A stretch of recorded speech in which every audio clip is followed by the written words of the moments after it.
Hello, I'm Ajit Nair from Nair's Aviation Ground School. This is the 23rd video in a new series of educational aviation videos for the aspiring pilot. Airplanes are meant to fly. Centuries of tireless human ingenuity and innovation finally culminated in the flight of the Wright Flyer in 1903. Despite the tendency of airplanes to fly, all airplanes must spend at least some time operating on the ground.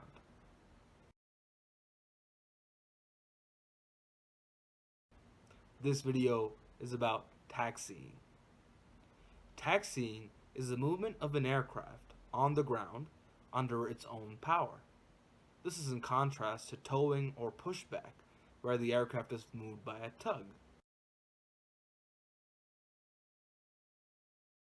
The aircraft usually moves on wheels, but the term also includes aircraft with skis or floats in terms of seaplanes. An airplane uses taxiways to taxi from one place on the airport to another, for example, when moving from a hangar to the runway.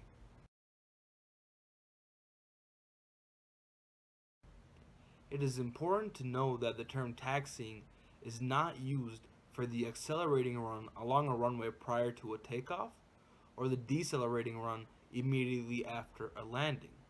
Taxiing refers solely to the movement of the aircraft on non-runway surfaces.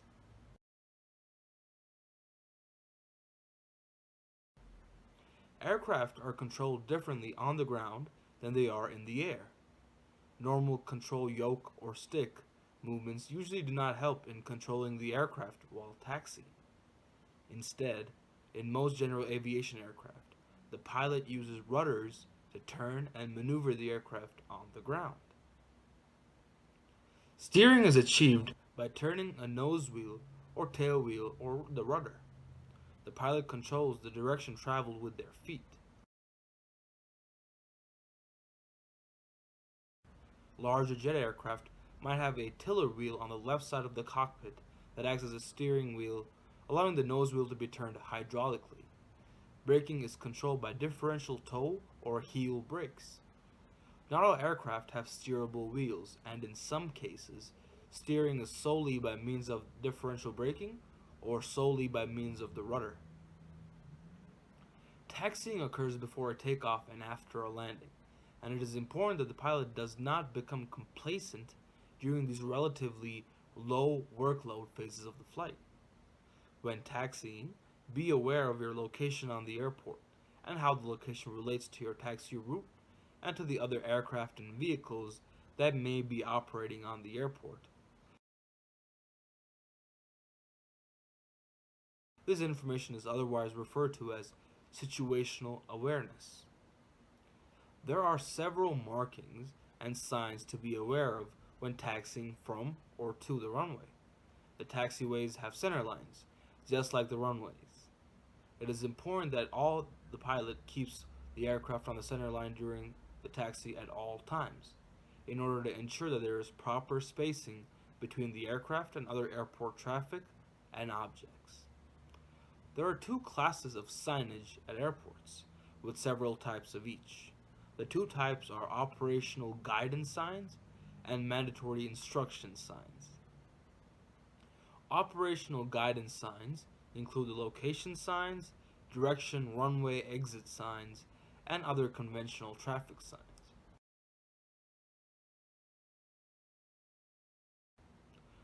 Location signs are yellow on black background signs. The location sign identifies the runway or taxiway the aircraft is currently on or is entering. The direction runway exit signs are black on a yellow background. The runway exit signs identify the intersecting taxiways the aircraft is approaching, with an arrow indicating the direction to turn. Many airports use conventional traffic signs such as stop and yield signs throughout the airport. Mandatory instruction signs include the no entry sign, runway signs, frequency change signs, and the holding position signs.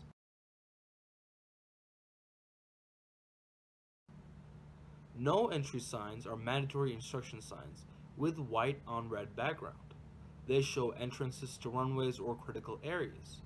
Vehicles and aircraft are required to stop at these signs until the control tower gives clearance to them to proceed. Runway signs have white text on a red background. These signs identify a runway intersection. Frequency change signs usually include a stop sign and an instruction to change to another frequency. These signs are used at airports with different areas of ground control. Holding position signs are very important. Holding signs are used at airports around the world to ensure that traffic is safely separated and there are no accidents on the ground. A single solid yellow bar across a taxiway indicates the position where ground control may require a stop. If two solid yellow bars and two dashed yellow bars are encountered, this indicates a holding position for a runway intersection ahead. Runway holding lines must never be crossed without permission. This is very important. At some airports, a line of red lights across a taxiway is used during low visibility operations to indicate holding positions.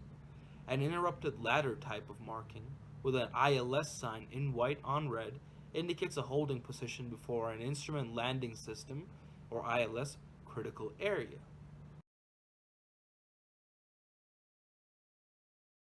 The taxi might seem like a very minor detail when considering the entire span of a flight, but the pilot must continue practicing constant vigilance and situational awareness and should not be lulled into a false sense of security due to the low workload of a usual taxi. The taxi involves the motion of the aircraft on the ground and in the airport environment. The airport is full of traffic and obstructions, so the pilot must taxi the aircraft very carefully. Taxiing is an important part of the beginning and end of each and every flight. For more information, please contact us at liftanddrag@gmail.com and visit our website at nyersaviation.webnode.com.